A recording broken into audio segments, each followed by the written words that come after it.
Hey guys, once again welcome to my channel, and in this video I'm going to discuss this question. This question was asked in JEE advanced paper and this is from magnetic chapter. The question says a current of 10 ampere flows around a closed path in a circuit which is in a horizontal plane as shown in the figure.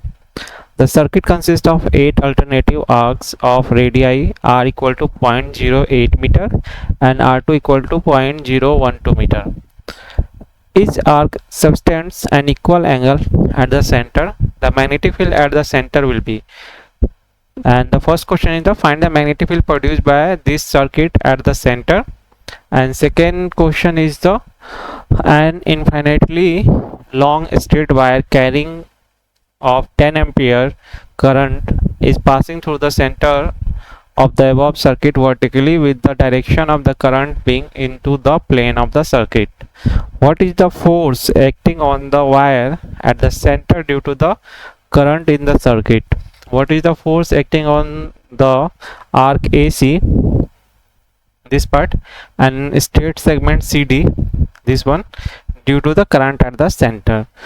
तो यहाँ पे question के दो part बने हुए हैं. तो पहले क्वेश्चन में उसने पूछा है कि मैग्नेटिक फील्ड क्या होगा eight the centre of the circuit, eight the centre. यानी क्वेश्चन में क्या है कि हमारे पास 8 आर्क हैं और जिसके डिफरेंट रेडियाई हैं. एक 4 आर्क के जो है उनके रेडियस की वैल्यू जो है वो 0.08 मीटर है और जबकि जो बड़े वाले हैं उसके 4 जो आर्क है उनके रेडियस हो गया 1.2 मीटर है. करंट सब में सेम ही जा रही है. पूछ रहा है कि सेंटर पे, फर्स्ट क्वेश्चन में पूछ रहा है कि सेंटर पे मैग्नेटिक फील्ड क्या होगा. तो हमें पता है कि magnetic field due to a circle current carrying wire, circular wire on its axis जो होती है वो μ0 I/2r होती है. यानी पूरे सर्कल की वजह से मैग्नेटिक फील्ड कितनी होगी, μ0 I/2r, ये पूरे सर्कल से.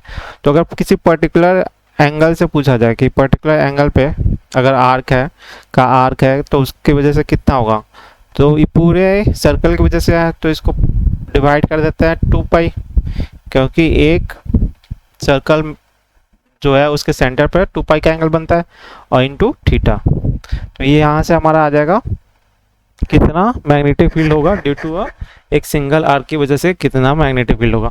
अब यहाँ पूछा है कि बोल रहा है कि इसको 8 इक्वल पार्ट में हमने डिवाइड कर दिया है.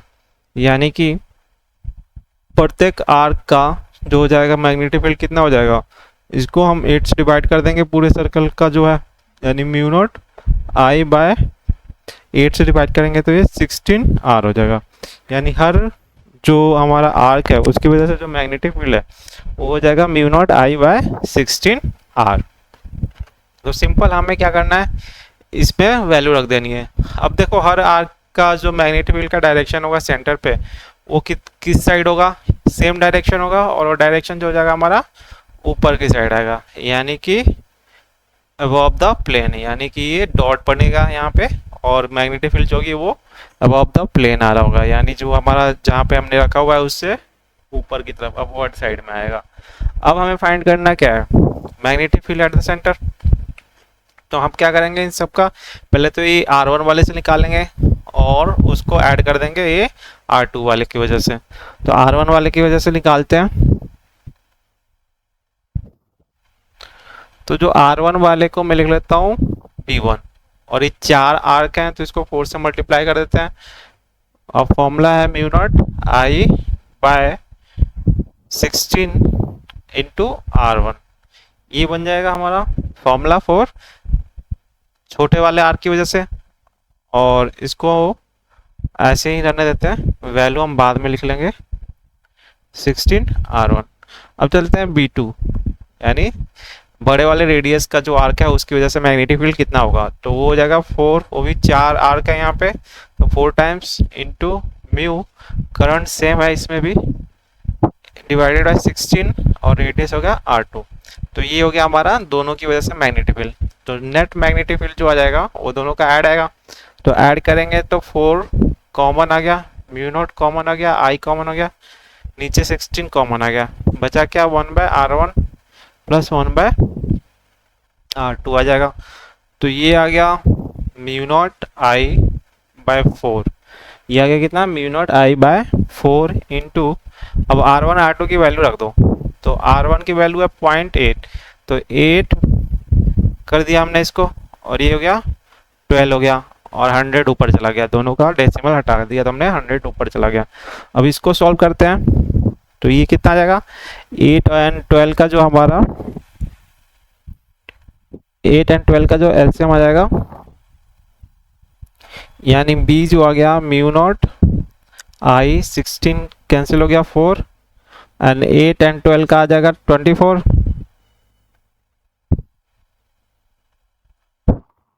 24 आ गया, और यहाँ आ जाएगा 3 प्लस 2, यानी ये आ गया mu naught I by 4 divided by 24 into 5। एक बार पीछे से देख लेते हैं कुछ गड़बड़ तो नहीं किया हमने। तो ये म्यू नॉट आई बाय 4 है, इंटू में 100 भी है, ये भी रह गया था, तो ये हमें लिखना होगा इंटू में 100, तो यहाँ इंटू 100 आ जाएगा। अब इसको सॉल्व करेंगे तो करंट की वैल्यू जो है यहाँ पे क्वेश्चन में कितनी गिवन है, करंट की वैल्यू है 10 एम्पियर, तो वो पुट करना होगा। तो करंट जो हो गया हमारा 10 एम्पियर हो गया, यानी म्यू नॉट 5 सबको मल्टीप्लाई कर दो 5000 डिवाइडेड बाय 4 इंटू 24। तो जब इसको सॉल्व करते हैं, तो ये सॉल्व करते हैं तो कितना आएगा, इसको सॉल्व करेंगे हम 5000 डिवाइडेड बाय 4 डिवाइडेड बाय 24, तो ये आ गया म्यू नॉट इंटू 52.08। अब म्यू नॉट की जो वैल्यू है वो हम पुट करेंगे, तो म्यू नॉट की जो वैल्यू आ जाएगी हमारी 12.57 इंटू 10⁻⁻7 इंटू 52.08। तो इन सबको मल्टीप्लाई कर देते हैं, तो ये आ जाएगा 1.2 इंटू 57 से मल्टीप्लाई करेंगे इसको, तो ये आ जाएगा अप्रॉक्स 654.6 इंटू 10⁻⁻7, और डेसिमल हटाएंगे तो 6.2 आगे कर देते हैं, तो 4 इंटू 10⁻⁻5। तो इतना जो आ जाएगा हमारा मैग्नेटिक फील्ड आ जाएगा एट सेंटर। तो ये फर्स्ट पार्ट का आंसर है 6.54 इंटू 10⁻⁻5। अब नेक्स्ट पार्ट में चलते हैं। नेक्स्ट पार्ट में उसने क्या पूछा है कि an infinitely long straight wire carrying of 10 ampere is passing through the center of above circuit vertically with the direction of current being into the plane of the circuit। यानी कि एक और वायर है जो सेंटर से पास कर रहा है, इनफाइनाइट लॉन्ग वायर है जिसमें 10 एम्पियर करंट पास कर रहा है, एंड वो सेंटर पे है, सेंटर पे यहाँ पे यानी रखा हुआ है एक वायर, और करंट जो है वो कहाँ जा रहा है, direction of current into the plane of the circuit, यानी इसको अंदर जा रहा है, अंदर के साइड करंट जा रहा है। यहाँ पे हमने एक वायर रखा है जो इनफाइनाइटली लॉन्ग लेंथ का है।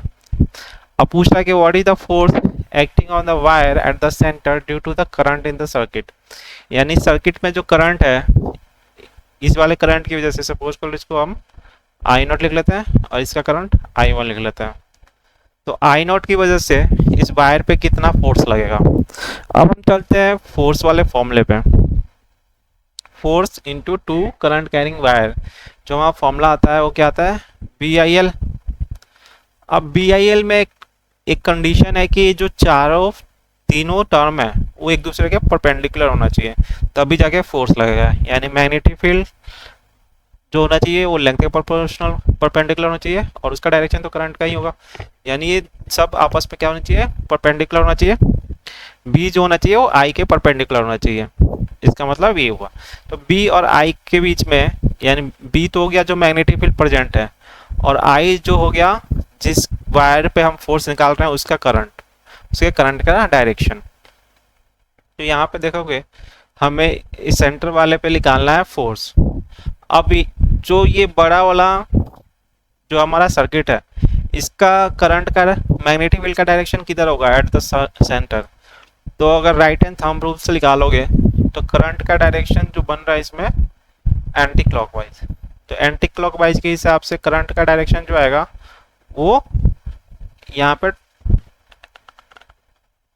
आउटसाइड द प्लेन बनेगा, यानी जिस प्लेन में रखा हुआ है उसके ये आउटसाइड अपवर्ड डायरेक्शन में बन रहा है, आउटसाइड बन रहा है। डेट मीन्स कि जो वायर है उसके उसका डायरेक्शन, यानी जो सेंटर पे वायर है उसका डायरेक्शन और इस मैग्नेटिक फील्ड का डायरेक्शन दोनों पैरेलल हो गए हैं। इसको हम एंटी पैरेलल भी बोल सकते हैं, यानी करंट जो हमारा जो वायर रखा हुआ है वो क्या है, वो भी वर्टिकली रखा हुआ है, इस प्लेन के वर्टिकल डायरेक्शन में रखा हुआ है और सेम डायरेक्शन में मैग्नेटिक फील्ड भी बन रहा है। तो एंटी पैरेलल है बट 90 एंगल तो नहीं बन रहा ना, परपेंडिकुलर नहीं बन रहा, तो परपेंडिकुलर नहीं बनेगा तो फोर्स नहीं लगने वाला, यानी कि जो इस वायर पे फोर्स लगेगा इस बड़े सर्किट के करंट की वजह से वो जीरो हो जाएगा, यानी फर्स्ट पार्ट का आंसर इसका जीरो हो गया। सेकेंड में क्या पूछ रहा है, what is the force acting on the arc and the straight segment CD due to the current at the centre. अब पहले केस में तो उसने पूछा कि इस वाले सेंटर वाले वायर पे कितना फोर्स लग रहा है, अब पूछ रहा है कि इस सर्किट के डिफरेंट पार्ट, यानी एक तो AC पे और दूसरा CD पे कितना कितना फोर्स लग रहा है। अब सेम चीज करते हैं, AC को देखते हैं।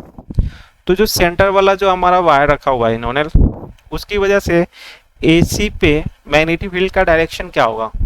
तो अगर मैं निकालूं यहाँ पे मैग्नेटिक फील्ड का डायरेक्शन, तो हम right hand thumb rule use करते हैं। तो यहाँ पे जो सेंटर पे रखा हुआ है उस पे करंट का डायरेक्शन किधर है, इनवर्ड है, इनटू द प्लेन है। तो वहाँ से अगर मैं मैग्नेटिक फील्ड यहाँ पे सम से निकालूं तो फिंगर जो हमारे anti clockwise direction clockwise direction में रोटेट करेंगे, यानी कि हर पॉइंट पे मैग्नेटिक फील्ड जो होगा यहाँ पे एक टेंजेंट बनेगा और वो पैरेलल होगा इसके करंट के डायरेक्शन के, यानी एंटी पैरेलल हो गया, बट 90 तो नहीं बन रहा ना, तो फोर्स लगने के लिए क्या होना चाहिए, 90 डायरेक्शन होना चाहिए। तो 90 डायरेक्शन बन नहीं रहा इसमें, तो यहाँ पे मैग्नेटिक फील्ड जो हो जाएगा हमारा, जो मैग्नेटिक फोर्स लगेगा वो जीरो हो जाएगा, यानी AC वाले पार्ट पे कोई फोर्स नहीं लगेगा। रीजन क्या है, वही कि BIL में ये परपेंडिकुलर होना चाहिए, मैग्नेटिक फील्ड और करंट या फिर लेंथ जो होना चाहिए वो परपेंडिकुलर होना चाहिए एक दूसरे के, तभी जाके फोर्स लगता है। तो परपेंडिकुलर है नहीं, या फिर कोई एंगल बनना चाहिए सो डैट कि हम कंपोनेंट निकाल के फिर एक परपेंडिकुलर कंपोनेंट आना चाहिए, तो कंपोनेंट कोई भी इसका परपेंडिकुलर आएगा नहीं। यहाँ पे मैग्नेटिक फील्ड का डायरेक्शन जो होगा वो इस डायरेक्शन में होगा, एंटी क्लॉकवाइज डायरेक्शन में होगा, तो इस वजह से कोई भी कंपोनेंट ऐसा नहीं आएगा जो AC के किसी भी पार्ट के परपेंडिकुलर बन सके। तो इस वजह से मैग्नेटिक फील्ड ऑन AC जो हो जाएगा, फोर्स जो हो जाएगा वो जीरो हो जाएगा एट AC। अब देते हैं CD पे, तो CD पे देखेंगे तो CD में क्या है, ये हमारा CD वाला पार्ट है। अब यहाँ पे हमने वायर रखा है इनफाइनाइट लॉन्ग वाला वायर, तो यहाँ पे जब मैग्नेटिक फील्ड बनेगा तो मैग्नेटिक फील्ड का डायरेक्शन आएगा इस टाइप में, यानी कि सारे के सारे एंटी क्लॉकवाइज डायरेक्शन होगा, ये क्लॉकवाइज डायरेक्शन होगा, तो ये हमारा डायरेक्शन उल्टा हो जाएगा, ये बन गया डायरेक्शन, ये अंदर जा रहा है ना करंट, तो हम right hand thumb rule use करेंगे, तो यहाँ पे हमारा क्लॉकवाइज डायरेक्शन में आएगा, यानी यहाँ पे जो मैग्नेटिक फील्ड डायरेक्शन होगा वो ऐसे होगा, और लेंथ का डायरेक्शन CD है और करंट का डायरेक्शन भी ये है, यानी कि यहाँ पे BIL हम यूज कर सकते हैं।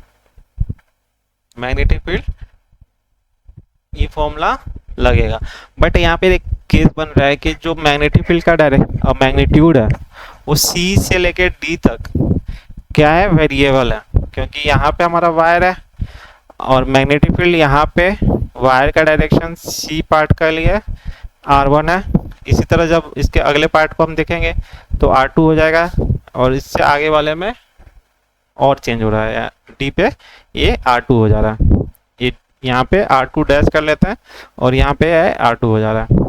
तो वेरिएबल लेंथ की वजह से हम डायरेक्ट ये फॉर्मूला यूज नहीं कर सकते, तो फिर कैसे करना पड़ेगा, मैग्नेटिक फील्ड वेरी कर रहा है इस वजह से हमें इसमें स्मॉल पार्ट लेके चलना पड़ेगा, यानी हमें इंटीग्रेशन यूज करनी होगी। तो हम इंटीग्रेशन यूज करेंगे कैसे वो देखते हैं।